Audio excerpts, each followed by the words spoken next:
कछार के धलाई जिले में भी पुलिस ने 3 महिलाओं के हवाले से भारी मात्रा में याबा टैबलेट्स जब्त किए गए हैं।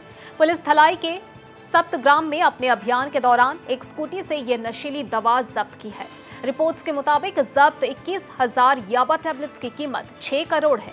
बताया जा रहा है कि ड्रग्स की तस्करी मिजोरम से की जा रही थी, जिसे असम में कछार के रास्ते दूसरे राज्यों तक ले जाने की योजना थी।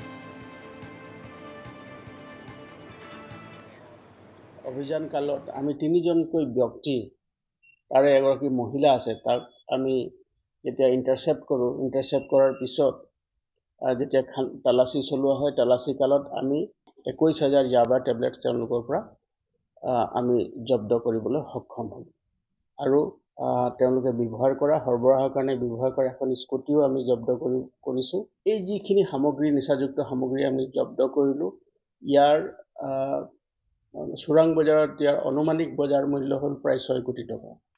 আমি গম পোৱা মতে আৰু 3জনকৈ ব্যক্তি তেওঁলোকৰ লগত সম্পৰ্কত আছে, গতিকে তেওঁলোকক ধৰিবৰ কাৰণে আমি দ্ৰুততন্ত্ৰ চলাই আছো। গোটেই কেইজন ব্যক্তি চুবুৰীয়া ৰাজ্যৰ আমাৰ ৰাজ্যৰ পৰা নহয় চুবুৰীয়া ৰাজ্যৰ পৰা অহা আৰু তাৰে 2জন পুৰুষ আৰু এগৰাকী মহিলা।